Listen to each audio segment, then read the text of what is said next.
OCM chapter number 4 forms of business organisation 1। इस chapter के अंदर बेसिकली हमें वो सारे कंटेंट मिलने वाले हैं जो प्राइवेट सेक्टर से रिलेटेड है कि प्राइवेट सेक्टर क्या होता है, कितने तरीके के प्राइवेट सेक्टर्स होते हैं, मतलब प्राइवेट क्या क्या बिजनेसेस होते हैं। ये सारी चीज़ें आपको, ये सारे इन्फॉर्मेशन इस चैप्टर में मिलने वाली है आपको। और ये सारे चैप्टर्स की एक एक करके हम सारे कंटेंट कंसेप्ट को समझाएंगे अपने वीडियोस के में। तो अगर आपको आने वाली वीडियोस को भी देखना है तो चैनल को जरूर सब्सक्राइब कर लो और इस वीडियो को लाइक कर दो। नाउ चलिए अपने कंटेंट पे चलते हैं। आज का जो हमारा टॉपिक है वो जान लेते हैं। आज का हमारा टॉपिक है प्राइवेट सेक्टर। प्राइवेट सेक्टर क्या होता है इसके बारे में जान लेते हैं। बेसिकली प्राइवेट सेक्टर का क्या मतलब होता है? प्राइवेट सेक्टर का मतलब होता है वो एक ऐसी ऑर्गेनाइजेशन जो प्राइवेटली किसी पर्टिकुलर पर्सन से ओन है, मतलब कि किसी की वो सेक्टर है, ऑर्गेनाइजेशन है, बिजनेस है, उसी को हम प्राइवेट सेक्टर ऑर्गेनाइजेशन कहते हैं। जैसे कि मान लीजिए मेरी एक दुकान है, तो दुकान मेरी है, उसका ओनर मैं हूँ, सो दैट उसको हम कहते हैं प्राइवेट सेक्टर ऑर्गेनाइजेशन। ये पब्लिक प्लेस नहीं है, ये लोगों के लिए नहीं है, गवर्नमेंट प्लेस नहीं है, ये प्राइवेट प्लेस है, ये मेरी जगह है, उसी को हम कहते हैं प्राइवेट सेक्टर। यानी कि प्राइवेटली ओन किसी बिजनेस को हम कहेंगे प्राइवेट सेक्टर ऑर्गेनाइजेशन। ऐसी ऑर्गेनाइजेशन जो प्राइवेटली ओन हो किसी पर्सन से। नाउ इंट्रोडक्शन में देखते हैं। Private sector include all different type of individual और कॉर्पोरेट एंटरप्राइजेस। प्राइवेट सेक्टर के अंदर जितने भी इंडिविजुअल और कॉर्पोरेट एंटरप्राइजेस है वो सब आ जाते हैं उसके अंदर। मतलब काफी सारे ऐसे इंडिविजुअल इंटरप्राइजेस होते हैं, मतलब बिजनेसेस होते हैं, छोटे छोटे बिजनेसेस, जैसे दुकान ही हो गई, छोटी छोटी दुकानें, ये सारे जो बिजनेसेस होते हैं। और फिर जो बड़े बड़े दुकानें होती है, मतलब बड़े बड़े जो कंपनीज होती है, वो सब आते हैं प्राइवेट सेक्टर के अंदर। ठीक है। नाउ आगे लिखा है private sector enterprises are owned and managed by private entities. यानी कि जो प्राइवेट एंटिटीज मतलब क्या कि एक पर्सन है जो अपने से प्राइवेटली उसे हैंडल करता है, वो उसके पास उसकी ओनरशिप भी होती है, यानी वही मालिक होता है उस बिजनेस का, और वही अपने बिजनेस को मैनेज भी करता है, मतलब हैंडल करता है, उसके पास सारे राइट्स होते हैं, हक होते हैं। इसी को हम प्राइवेट सेक्टर कहते हैं। नाउ आगे लिखा है this private sector enterprises are mostly characterised by certain common characteristics like private initiative, profit motive, ownership and management in private hands. Sector के कुछ ऐसे मतलब अनोखे ऐसे कैरेक्टरिस्टिक है जिनकी वजह से प्राइवेट सेक्टर को जाना जाता है। वो कौन से? सबसे पहला तो प्राइवेट इनिशिएटिव मीन्स की इसके अंदर जो भी प्राइवेट सेक्टर के अंदर जो भी काम होता है वो गवर्नमेंट से इंटरफेरेंस से नहीं होता है, मतलब हम खुद से अपने मर्जी से जो चाहे वो कर सकते हैं। गवर्नमेंट से इसमें कोई भी इंटरफेरेंस नहीं रहता है। ठीक है। गवर्नमेंट हमें नहीं बताता है हमें क्या करना है, हमें हमारी मर्जी रहती है, हमें जो करना है हम कर सकते हैं। नाउ प्रॉफिट मोटिव रहता है, क्योंकि हम बिजनेस कर रहे हैं तो बिजनेस में एक ही एम होता है, प्रॉफिट कमाना है हमें, हम फायदे कमाने के लिए बिजनेस करते हैं। नाउ नेक्स्ट ओनरशिप, क्योंकि बिजनेस हमारा है सो दैट वो उसकी ओनरशिप भी हमारी होगी, हम उस बिजनेस के मालिक भी होंगे, तो ये भी एक कैरेक्टरिस्टिक होता है। नाउ जो लास्ट कैरेक्टरिस्टिक है वो है मैनेजमेंट इन प्राइवेट हैंड, यानी कि उस बिजनेस का जो मैनेजमेंट है उसे संभालने का काम भी हमारा होता है। हम अपने हिसाब से अपने बिजनेस को किसी भी तरीके से संभाल सकते हैं और बढ़ा सकते हैं। ठीक है। अब आगे लिखा है now a the private sector in the form of corporate industrial units are normally owned by the shareholders and managed by professional managers, where they are not only guided by profit motive but also by expansion, consolidation, arousing social consciousness, social responsibility, social welfare, etc. Means कि अभी के time पे क्या होता है, अभी के time पे जो बड़े बड़े बिजनेसेस होते हैं, मतलब बड़े बड़ी जो कंपनीज होती है, वहां पर एक सिंगल ओनर नहीं होता, वहां पे एक सिंगल पर्सन नहीं है जिसकी वो पूरी कंपनी होती है। वहां पे काफी सारे ओनर्स होते हैं जिन्हें हम शेयर होल्डर्स कहेंगे। ठीक है। शेयर होल्डर्स मतलब वो पर्सन, वो ओनर जो उस पर्टिकुलर कंपनी के हिस्सेदार है, पार्टनर्स है, उस कंपनी के शेयर खरीद लिए हैं और उस कंपनी के हिस्सेदार बन जाते हैं, उन्हें हम शेयर होल्डर्स कहते हैं। ठीक है। नाउ शेयर होल्डर्स ओनर्स हो जाते हैं, और जो मैनेजमेंट करने का जो काम होता है उसके लिए वो जो शेयर होल्डर्स है, वो जो ओनर्स है, वो एक प्रोफेशनल मैनेजर्स को अपॉइंट कर लेते हैं ताकि वो अपने बिजनेस को बढ़ा सके, संभाल सके। ठीक है।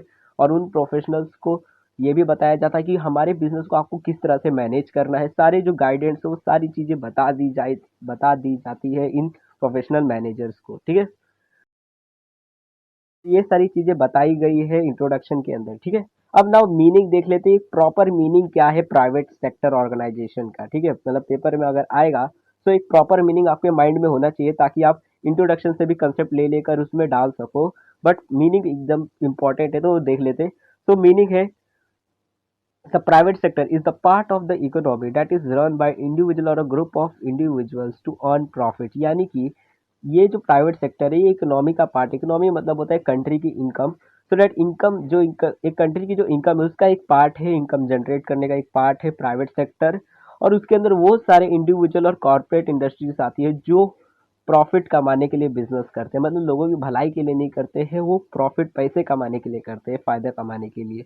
इसी को हम प्राइवेट सेक्टर कहते हैं। ठीक है, सो दैट वाज, यही सारी चीज़ें मीनिंग में दी गई है। अब नाउ प्राइवेट सेक्टर के बारे में आपको ये तो क्लियर हो गया होगा कि प्राइवेट सेक्टर का मतलब होता है कि एक ऐसा बिजनेस जो लोग फायदे कमाने के लिए, प्रॉफिट कमाने के लिए कर रहे हैं। जैसे एग्जांपल ले, जैसे कि मान लीजिए मैंने एक बिजनेस खोला, एक दुकान खोल ली, ठीक है। अब वो दुकान खुली, मुझे उस दुकान को खोलने के लिए लगे 1 लाख रुपए, मैंने उस दुकान में 1 लाख रुपए लगा दिए। अब वो 1 लाख रुपए ने मैंने क्या एक्सपेक्ट करके लगाया कि 1 लाख रुपए मैंने अपने बिजनेस में लगाया है, तो कल इससे मुझे 2 लाख या 3 लाख की कमाई हो। मैं प्रॉफिट कमाने के लिए अपना बिजनेस लगा रहा हूँ, थोड़ी ना मैंने दुकान खोला है तो उसमें चैरिटी करूंगा, सबको फ्री में अपने प्रोडक्ट्स दूंगा, उसके बदले पैसे लूंगा मैं ताकि प्रॉफिट कमा सकूं। तो दैट इस तरह का प्राइवेट सेक्टर होता है जिसमें हम प्रॉफिट कमाते हैं बिजनेस करके। ठीक है, अब नाउ इसके कुछ टाइप्स है वो भी देख लेते हैं। प्राइवेट सेक्टर ऑर्गेनाइजेशन काफ़ी सारे टाइप्स है, टोटल 5 टाइप्स है, सबको एक एक करके समझ लेते हैं। ना ही डिप्थ में नहीं जाने वाले हैं, सिर्फ ऊपर ऊपर से समझेंगे, डिप्थ में आने वाली वीडियोस में आपको मिल जाएगी। सबसे पहला सोल प्रोप्राइटरशिप। सोल का मतलब होता है सिंगल, और प्रोप्राइटरशिप का मतलब होता है ओनर, यानी कि एक सिंगल ओनर, एक ऐसा बिजनेस जिसके अंदर सिर्फ एक ही ओनर होता है उसे हम सोल प्रोप्राइटरशिप कहते हैं। जैसे आपके बाजू वाली दुकान, उसके अंदर एक ही मालिक होता है उस दुकानदार का, तो मतलब जो दुकान का एक ही मालिक होता है उसे हम सोल प्रोप्राइटरशिप कहेंगे। जिस बिजनेस में एक ही पर्सन होता है जो ओनर होता है। नाउ सेकंड है पार्टनरशिप। पार्टनरशिप में एक से ज्यादा, मतलब 2 3 4 5 ऐसे पार्टनर्स होते हैं जो सब मिलकर ओनर होते हैं। मतलब मान लीजिए आप अपने दोस्त के साथ कोई दुकान खोलिए, तो आपका दोस्त भी उस बिजनेस का ओनर है और आप भी ओनर हो, दोनों पार्टनर्स हो। ठीक है, नाउ थर्ड जो है वो है जॉइंट हिंदू फैमिली फॉर्म। ठीक है, इसे बिजनेस भी कहेंगे। तो जॉइंट हिंदू फैमिली फॉर्म में क्या होता है, इसके अंदर हमारे बाप दादा कोई कोई बिजनेस होता है उसी को हम चलाते हैं।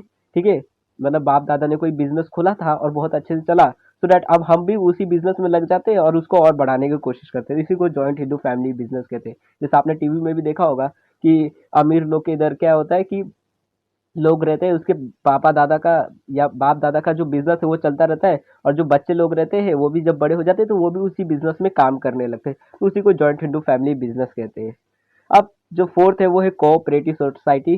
कोऑपरेटिव सोसाइटी का बेस्ट एग्जांपल अमूल वाला है, जो अमूल दूध है वो। ठीक है, उसमें क्या होता है, कोऑपरेटिव सोसाइटी में सबसे पहले काफी सारे जो लोग होते हैं वो सब इकट्ठा हो जाते हैं एक दूसरे की हेल्प करने के लिए, सब इकट्ठा होकर अपने प्रोडक्ट्स को बेचते हैं। जैसे अमूल दूध में क्या होता है, अमूल दूध जो है वो अलग अलग जो डेयरीज होती है, दूध बेचने वाले होते हैं, उनसे दूध को इकट्ठा करता है, कलेक्ट करता है और एक जगह जाकर बेच देता है।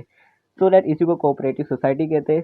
एंड जॉइंट स्टॉक कंपनी, मतलब जैसे रिलायंस हो गया, टाटा स्टील हो गया, तो ये सब जो कंपनीज होती है ये अपने जो शेयर्स, स्टॉक्स जो है वो रिलीज कर देते हैं, लोग उनके शेयर्स को खरीद कर पार्टनर्स बन जाते हैं, यानी पब्लिक जो है वो उनसे प्रोडक्ट खरीद, मतलब उनके शेयर्स खरीद के उस कंपनी के ओनर बन जाते हैं। इसी को जॉइंट स्टॉक कंपनी कहते हैं। आपने सुना भी होगा स्टॉक मार्केट के बारे में। सो दैट ये जो कंपनीज होती है ये अपने शेयर स्टॉक मार्केट में रिलीज करते हैं ताकि लोग खरीद सके।